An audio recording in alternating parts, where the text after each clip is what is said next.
Hello दोस्तों, अगर आप पहली बार मेरे चैनल पे आए हो तो मैं बता दूं कि हम लोग एक रोड मैप को फॉलो कर रहे हैं जिसमें हम अभी बेसिक पाइथन के कॉन्सेप्ट्स को कवर कर रहे हैं और ये वीडियो उसी प्लेलिस्ट का एक पार्ट है। तो मैंने रोड मैप वाली वीडियो और इस प्लेलिस्ट दोनों का लिंक इस वीडियो के डिस्क्रिप्शन में डाल दिया है। Go and check out that as well. Okay, let's continue and happy learning. Okay, hello दोस्तों। इस वीडियो में हम कुछ कॉमन मेथड्स देखेंगे स्ट्रिंग के। मेथड्स और इनबिल्ट फंक्शन में ये थोड़ा हम लोग डिफरेंस समझने का कोशिश करते हैं। जैसे हमने अभी लेंथ का यूज़ किया था, लेंथ फंक्शन का यूज़ किया था, और इसमें मान के चलो अगर हम कोई भी एक कैरेक्टर देते हैं तो ये मुझे आउटपुट देता है उसका नंबर ऑफ़ कैरेक्टर काउंट करके मुझे बताता है। लेंथ एक ऐसा इनबिल्ट फंक्शन है जो कि सिर्फ हम स्ट्रिंग पे अप्लाई नहीं कर सकते, हम कोई भी इटरेबल पे अप्लाई कर सकते हैं। Right, iterable like list, dictionary, set, Python, जो हम आगे चल के कॉम्प्लेक्स चीज़ों को हम लोग समझेंगे, वो सारे कॉम्प्लेक्स इटरेबल्स को हम लोग समझेंगे। बट पॉइंट ये है कि लेंथ एक कॉमन फंक्शन है जो कि मल्टीपल इटरेबल्स पे काम करता है। तो मेथड्स क्या होता है? मेथड्स स्पेसिफिकली क्या होगा जो कि इनबिल्ट मेथड्स हैं, खासकर स्ट्रिंग से रिलेटेड। पाइथन ने क्या किया है कि ऑलरेडी बहुत सारे फंक्शंस और लॉजिक जो हमें अप्लाई करने होते हैं, राइट, उसको क्या किया है कि उसने ऑलरेडी मुझे बना के ये दे दिया है फंक्शंस, और मैं कहूँगा कि मेथड्स। फंक्शन और मेथड एक ही चीज़ होता है। हम लोग उसको यूज़ करते हैं, यूज़ करने का तरीका मतलब बोलने का तरीका अलग अलग कॉन्टेक्स्ट में होता है। तो ये चीज़ हम आगे चल के समझेंगे कि कब हम उसको मेथड बोलते हैं, कब फंक्शन बोलते हैं।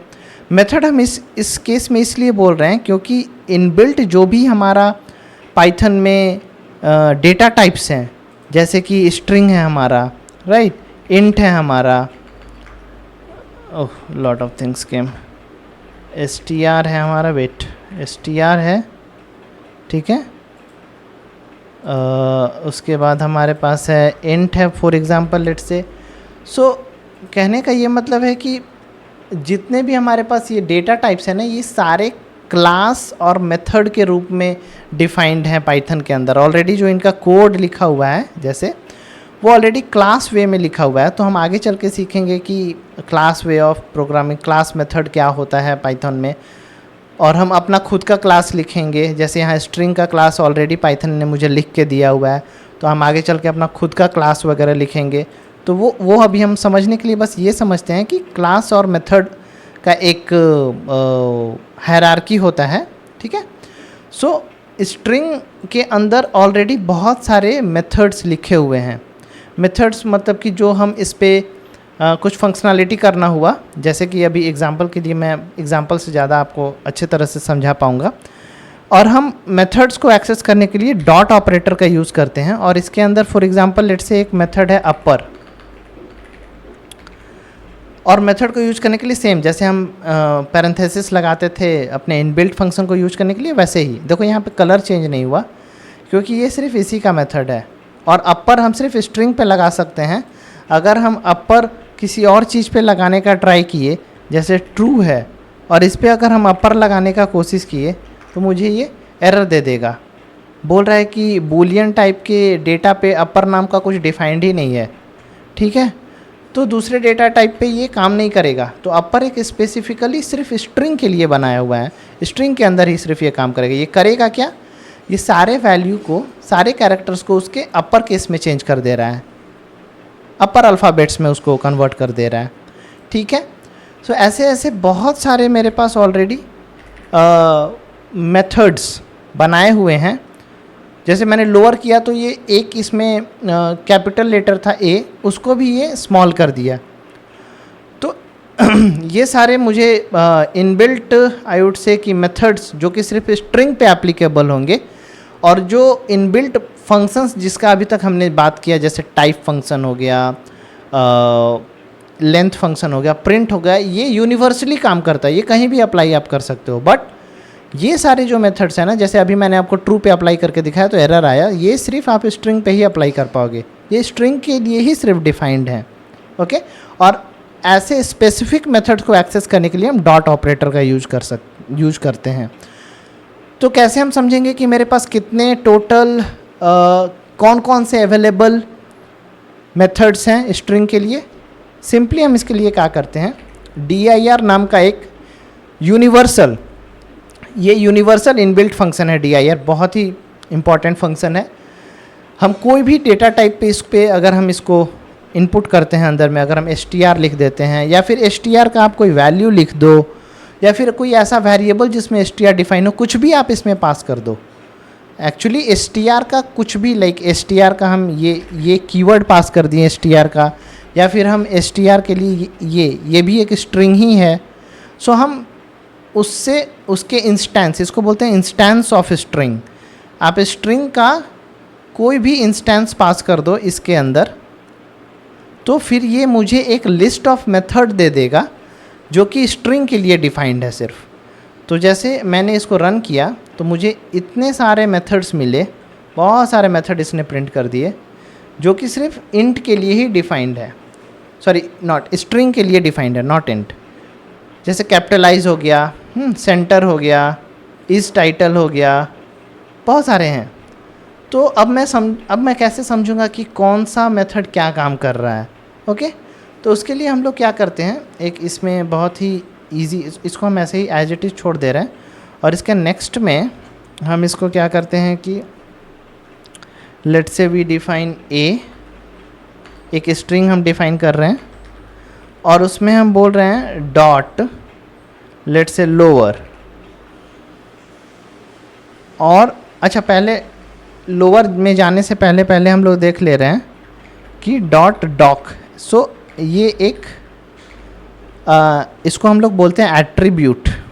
ओके, एट्रीब्यूट और मेथड में धीरे धीरे चीज़ों को समझेंगे, बट अभी आप डेफिनेशन बस समझो। एट्रीब्यूट को यूज़ करने के लिए ये भी डॉट ऑपरेटर से ही एक्सेस होता है, बट एट्रीब्यूट को यूज़ करने के लिए हमें पैरेंथेसिस की ज़रूरत नहीं पड़ती है।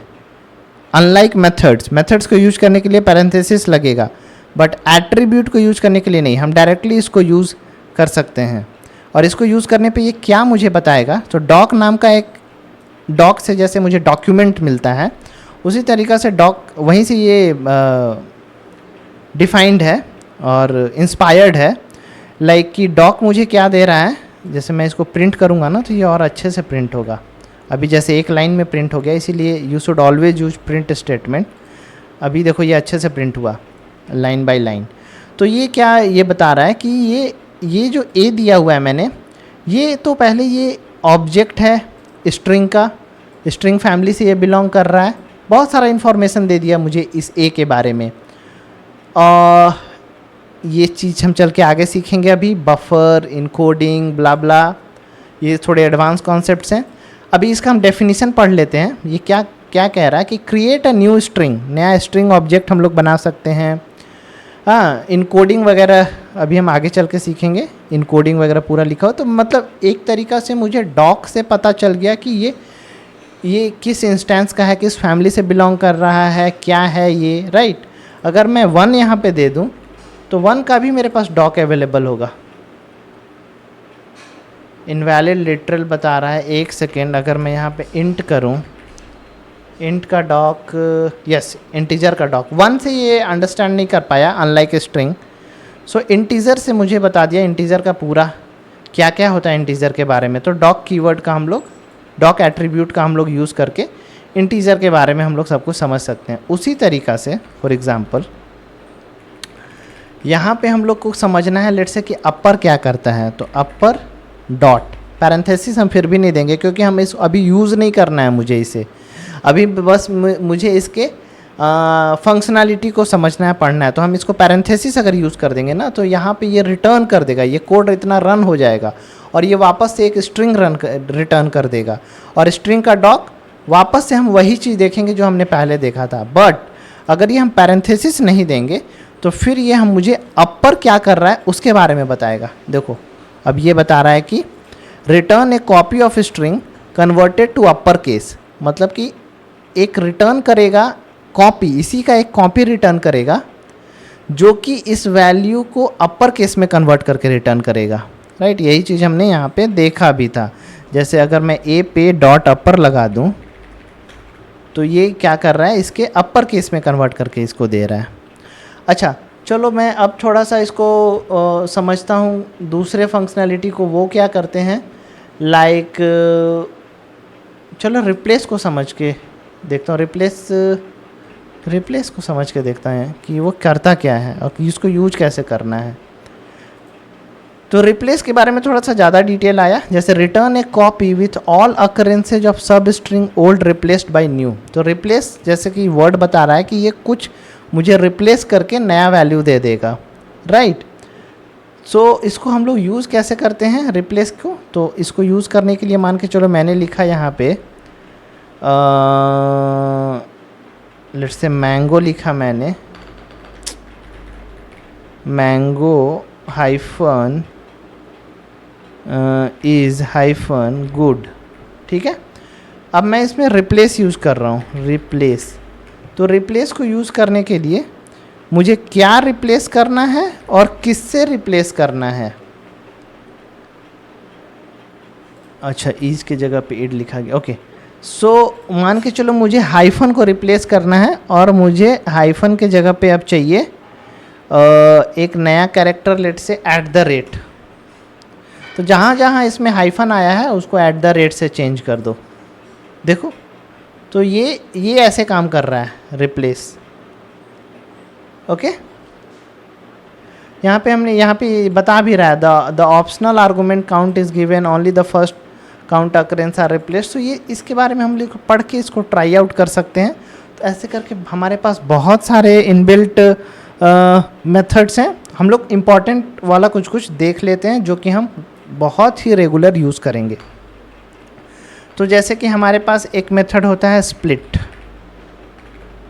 ठीक है। तो स्प्लिट क्या करता है, ये तोड़ देता है। जैसे हमने स्लाइसिंग पढ़ा था ना यहाँ पे, तो स्प्लिट क्या करता है, बहुत ही इम्पॉर्टेंट और हम लोग बहुत ही इसको यूज़ करने वाले हैं इस मेथड को। तो स्प्लिट क्या करेगा कि हम अगर इसको बता दें कि तुम इसको हाइफन पे ब्रेक कर दो, स्प्लिट करो, हाइफन एज ए कीवर्ड लेके तुम इस स्ट्रिंग को तोड़ दो, तो ये क्या करेगा कि मुझे तीन स्ट्रिंग दे दिया अब, मैंगो इज गुड। और एक्चुअली ये इसको एक लिस्ट में स्टोर कर दिया। हम आगे चल के देखेंगे कि लिस्ट क्या होता है। और ये बेसिकली आप यहाँ पे अभी ये समझ लो कि पहले से एक स्ट्रिंग था, अब ये छोटा छोटा 3 स्ट्रिंग बन गया। हुआ क्या कि स्प्लिट कहने का मतलब कि ये तोड़ दिया, जहाँ जहाँ हाइफन आया ना वहाँ वहाँ ये स्ट्रिंग को ब्रेक कर दिया उस पॉइंट ऑफ टाइम पे, उस पॉइंट ऑफ उस पोजीशन पे, ठीक है। अगर मैं बोलूँ इसको कि तुम ओ पे ब्रेक करो, सो ओ देखो कितनी जगह आया, ओ यहाँ आया है, ओ 2 बार यहाँ आया है। तो देखो कैसे ब्रेक कर रहा है ये। तो पहले मैंग बनाया, फिर ये बनाया ओ पे तो ब्रेक हुआ है, तो ओ काउंट नहीं होगा। फिर ये ISG इतना तक बनाया, फिर ये ओ पे ब्रेक किया और ओ 2 बार है तो एक इम्पटी स्ट्रिंग आ गया, बीच में कुछ नहीं बचा यहाँ पे ब्रेक करने के बाद, क्योंकि यहाँ पे इम्पटी स्ट्रिंग बचा ना, यहाँ पे भी ब्रेक किया, यहाँ पे भी ब्रेक कर दिया, तो बीच में कुछ नहीं बचा। तो ये डिनोट कर रहा है कि बीच में कुछ नहीं बचा। और फिर आ गया मेरे को डी, ये जो डी बचा लास्ट में, ठीक है। अगर मैं इसको ऐसा एक कैरेक्टर जो सिर्फ एक बार रिपीट, जैसे आई और एस, तो अगर मैं इसको आई या एस पे ब्रेक करूँ, ये सिर्फ एक बार आकर कर रहा है, तो ये क्या करेगा ना, ये पूरे स्ट्रिंग को 2 भाग में बांट देगा, आई से पहले और आई के बाद। देखो आई से पहले और आई के बाद। तो ये होता है स्प्लिट का काम। अगर हम स्प्लिट में कुछ नहीं प्रोवाइड करें तो क्या होता है कि बाय डिफ़ॉल्ट एक पैरामीटर प्रोवाइड होता है इसमें। तो हमें डिफ़ॉल्ट पैरामीटर्स भी कभी कभी याद होने चाहिए, लाइक अंडरस्टैंडिंग होना चाहिए। अगर हम कुछ नहीं प्रोवाइड करें तो क्या होगा, तो बाय डिफ़ॉल्ट इसमें एक स्पेस कैरेक्टर प्रोवाइड होता है। जैसे ये हो गया स्पेस कैरेक्टर, जैसे एक स्पेस। तो ये इसलिए बाय डिफ़ॉल्ट होता है ना, क्योंकि जब भी आप कोई वर्ड लिखते हो, कोई भी आप सेंटेंस लिखते हो, तो आप एक एक स्पेस दे के लिखते हो। जैसे ह्यूमंस, जैसे ये भी एक स्ट्रिंग लिखा हुआ है ना, देखो ये स्ट्रिंग लिखा हुआ है एक, मैं इसी को उठा लेता हूँ। तो ये कैसे लिखा हुआ है, ये लिखा हुआ है आपका एक सेकेंड, मुझे एक लाइन में चीज़ों को कर लेने दो। हाँ ठीक है, तो ये लिखा हुआ है जैसे हम लोग ह्यूमन पढ़ते हैं, एक एक स्पेस का गैप दे दे के वर्ड्स लिखा हुआ है, राइट। तो अगर मैं यहाँ पे स्पेस दूँ तो क्या होगा कि एक एक स्पेस पे ये ब्रेक हो जाएगा। देखो, if the optional argument count is given only, ऐसे कर कर के ये ब्रेक हो गया। अगर मैं ये स्पेस पैरामीटर नहीं भी देता हूँ तब भी मुझे सेम आउटपुट मिलेगा, क्योंकि अगर मैं कुछ नहीं पास करूँ तो बाय डिफ़ॉल्ट ये कुछ वैल्यू लेता है, दैट इज स्पेस। ठीक है, जैसे कि हमने यहाँ पे इस वाले चैप्टर में देखा था, स्लाइसिंग में अगर कुछ ना प्रोवाइड करो तो बाय डिफ़ॉल्ट वो लेता है वैल्यू।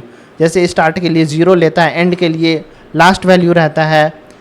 हाँ, अगर कुछ नहीं प्रोवाइड करो तो स्टेप के लिए बाय डिफ़ॉल्ट वैल्यू 1 रहता है, अनटिल और अनलेस आप कुछ प्रोवाइड ना करो तो डिफ़ॉल्ट वैल्यू की समझ हमें होनी चाहिए कि अगर मैं कुछ नहीं प्रोवाइड करूँ तो क्या होगा।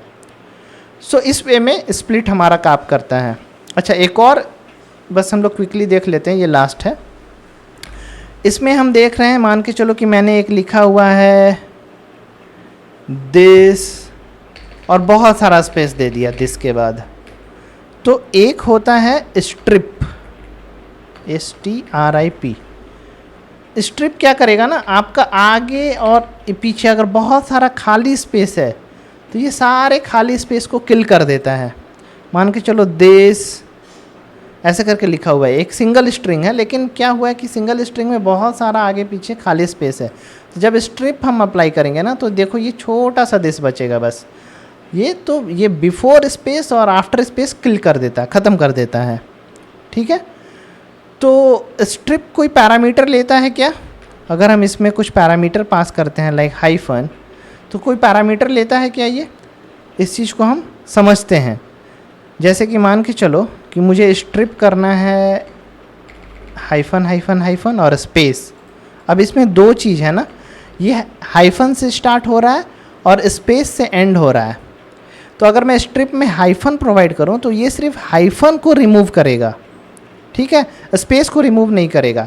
तो इसमें भी बाय डिफ़ॉल्ट जो पैरामीटर होता है वो स्पेस होता है।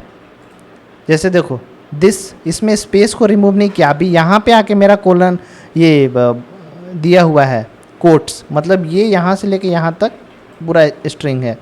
अगर मैं ये प्रोवाइड ना करके कुछ नहीं प्रोवाइड करूँ तो बाय डिफ़ॉल्ट मेरा स्पेस जाता है। तो देखना अभी क्या होगा कि ये वाला पार्ट आएगा, ये यहाँ तक आएगा और ये वाला पार्ट नहीं रहेगा, क्योंकि वो स्पेस पे मुझे स्ट्रिप कर दिया, काट दिया स्पेस को, मतलब उड़ा दिया।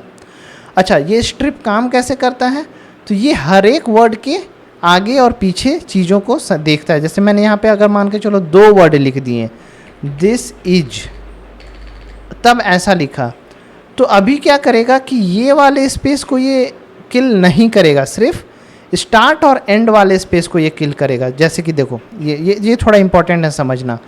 तो ये क्या करता है ना, ये पूरे स्ट्रिंग को, कहाँ से स्ट्रिंग स्टार्ट हो रहा है, अगर इसमें अभी कुछ नहीं दिया हुआ तो ये स्पेस है, ठीक है, तो इसके लिए स्ट्रिंग इतना है, ये इस वाले स्पेस को किल नहीं करेगा। क्यों नहीं करेगा? क्योंकि ये बीच में आ रहा है, ये मिडिल में आ रहा है, ये दोनों स्ट्रिंग के बीच में है। तो ये जब स्ट्रिंग जहाँ से स्टार्ट हो रहा है वहाँ से कितने स्पेसेस हैं और स्ट्रिंग जब ख़त्म हो रहा है उसके पीछे कितने स्पेसेस हैं, सिर्फ उसी को ये किल करेगा। अभी मैं इसको रन करूं तो सिर्फ दिस इज आएगा, लेकिन ये बीच वाला स्पेस आएगा, अभी भी आएगा। तो ये वर्क ऐसे करता है कि ये जो स्टार्टिंग स्पेस है, वाइट स्पेसेस है, और जो स्ट्रिंग लाइक अल्फ़ाबेट्स के बाद जो ट्रेलिंग वाइट स्पेसेस हैं उनको ये क्लीन कर देता है, राइट। सो मिडिल वाला स्पेस अभी भी बचेगा, क्योंकि ये दो स्ट्रिंग के, नॉट स्ट्रिंग मीन्स दो अल्फ़ाबेट्स के बीच में आ रहा है। तो एक्चुअली स्ट्रिप का हम जनरली यूज़ करते हैं वर्ड लेवल पे। वर्ड लेवल पे अगर आगे पीछे एक्स्ट्रा वाइट स्पेसेस हैं या स्पेसेस हैं तो उनको क्लीन करने में हम जनरली स्ट्रिप का यूज़ करते हैं, जो कि हम आगे चल के जब इसको यूज़ करेंगे कॉम्प्लेक्स प्रॉब्लम में तो ये हम अच्छे से इसको समझ पाएंगे। Okay, so I think in this way हमने सारे स्ट्रिंग के बेसिक मेथड्स कवर कर लिए हैं, बट डेफिनेटली ये आप एक्सप्लोर कर सकते हो। मैंने के बता दिया आपको कैसे इसको एक्सप्लोर कर सकते हैं। एल स्ट्रिप क्या होगा, जैसे स्ट्रिप देखा तो एल स्ट्रिप क्या होगा, जॉइन क्या है, इज टाइटल क्या है। तो जैसे जैसे मैं अगर कोई भी स्ट्रिंग के मेथड्स आगे यूज़ करूँगा तो मैं वो आपको रेफरेंस दे दूँगा कि अच्छा ये स्ट्रिंग का एक और मेथड है। तो अभी हमने सिर्फ स्ट्रिंग देखा है, ऐसे चल के आगे हम लोग हम लोग को और भी जो भी डेटा टाइप्स हैं उनके अपने अपने मेथड्स हैं, वो हम डिटेल में समझेंगे.